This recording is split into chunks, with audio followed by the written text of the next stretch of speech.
ओम अज्ञानतिमिरन्धस्य ज्ञानाञ्जनशलाकाय चक्षुरुन्मिलितमेन तस्मै श्रीगुरवे नमः. Hare Krishna everyone. We'll continue reading chapter 14. Then, as Vishwanath Chakravarti describes it, the devotee in a remote place like a swan begins to taste and reverently speak nectarian Krishna Katha. The juice from the fruit of the desire tree, the great Upanishad, the Srimad Bhagavatam, which teaches the mystic science of bhakti. He talks constantly with devotees, excluding any topic not related to Krishna. First, like a curious spectator, then standing closer, then sitting, and finally entering into the discussion with full attention. He also takes refuge in the Lord's Dhamma and fixes himself purely in the Lord's service. Ignorant people think he has gone mad. The blissful devotional service performed by the expert devotees is like a dance, and the devotee begins to learn the steps of that dance. Then his hands being cut by the dance instructress Ruchi. He learns everything, experiencing an extraordinary, unprecedented, unimaginable golden bliss that cannot be described. Acquiring taste for acquiring taste for Krishna's holy names. Devotees at the level of Nishtha have taken full shelter of Krishna and his holy names. Yet their chanting is not yet pure, for they are still plagued by lingering subtle and even gross desires for things in this world. But rather than cultivating those desires, they decry them. This is not what I want. I am such a fool. I suffer unlimitedly due to my impure heart, which still reeks from my petty selfish desires as an empty bottle still reeks of the wine that once filled it. They are humble yet firm resolve to become free of any desire other than the desire to serve Krishna courts their chanting. To gain strength, they take deeper shelter in the mercy of Krishna's holy names. Their humility and dependence increases, and the intensity of their desire to serve Krishna also increases. The mercy of Krishna's holy names flows to such sincere chanters and increases the purity of their desire for unmotivated devotion. Bhakti Rahetuki. In summary, one should chant Krishna's holy names with ever deepening humility and dependence on the holy name's mercy. By prayerfully chanting in this mood, recognizing one's lack of qualification, yet desiring nothing but to attain Krishna's service, and urgently begging Krishna in the form of His holiness to purify the heart, Krishna will award one Ruchi, taste by His own causeless mercy.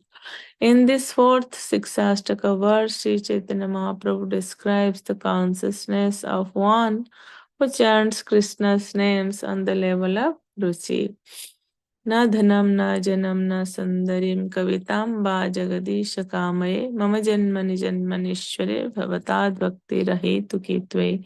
O Lord of the universe, I do not desire material wealth, materialistic followers, a beautiful wife, or fruitive activities described in flowery language. All I want, life after life, is unmotivated devotional service to you. Chaitanya Charitamrita Antalila 20.29. Chapter 15. Mixing the negative with the positive.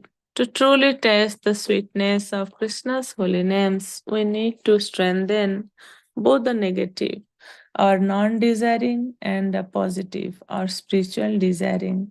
The negatives. In this fourth verse, Sri Chaitanya Mahaprabhu first describes the negatives, those things souls wishing to taste the sweetness of Krishna's name should not desire.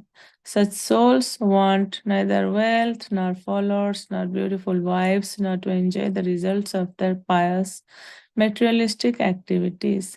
Kavitam Sundarim can include the desire to test the subtle beauty of literature and poetry. Even these finer pleasures, pleasures flowing from both reading and writing, are rejected. Instead, these devotees focus all their desire on testing the true fruit of chanting Krishna Prema. Srila Prabhupada spoke on many occasions of the foolishness of approaching Krishna to have our material desires fulfilled. Here is a sample from one of these occasions. People generally pray for material benefits. Oh God, give us our daily bread. Give me nice position. Give me nice wife, nice following, or this our victory. So on, so on, so on. Simply for material enjoyment.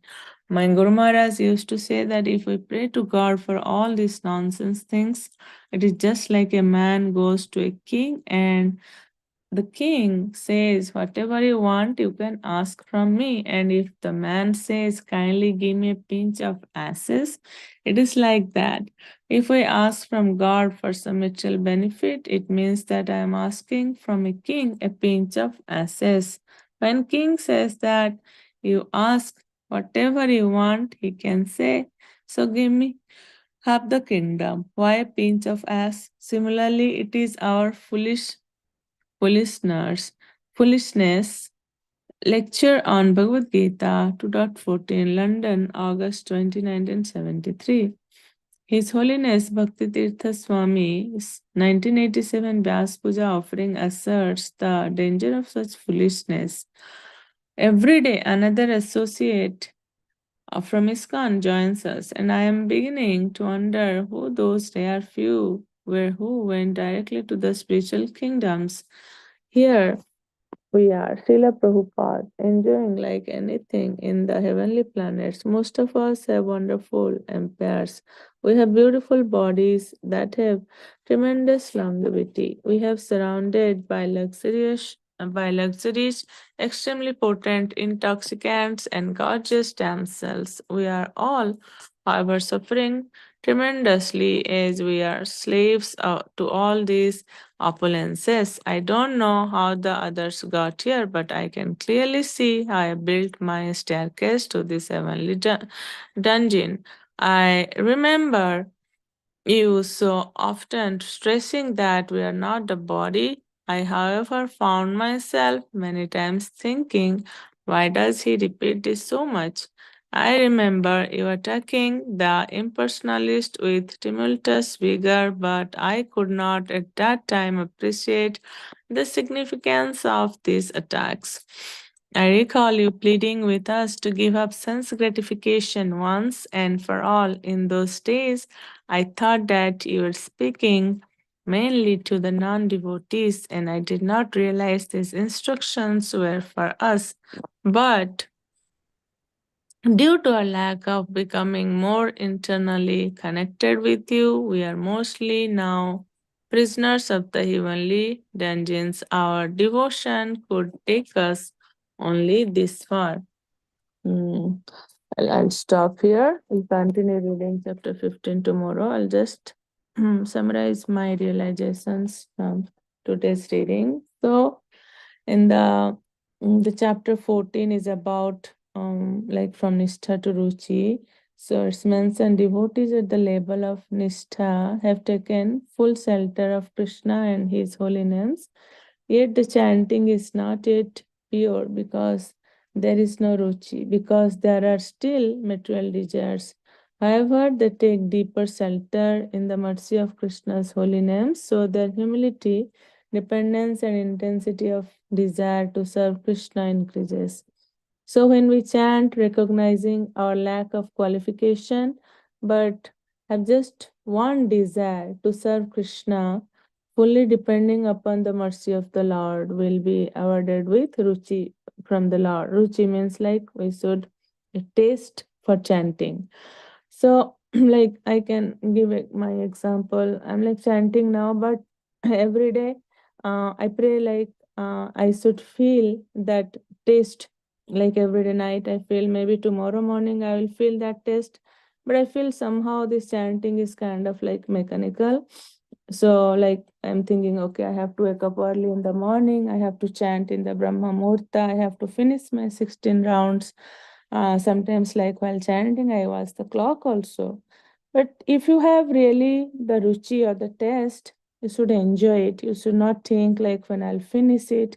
So we need to pray to the Lord more and more. Like we should develop that ruchi for the holy name of the Lord. So it is mentioned here that in the verse 4 of 6 Astaka, it's mentioned like Nadhanam na janam na sundarim kavitam va jagadita kame mama janmani janmanishware bhavatat bhakti rahetu ki. So um that is also mentioned in chapter 15, that the positive and negative. Positives are spiritual desires, negatives are material desires. So, what is mentioned in the verse 4 of Siksastaka? Na dhanam, na janam, na sundarim, means we don't need any wealth. These are like negative, means we non desires.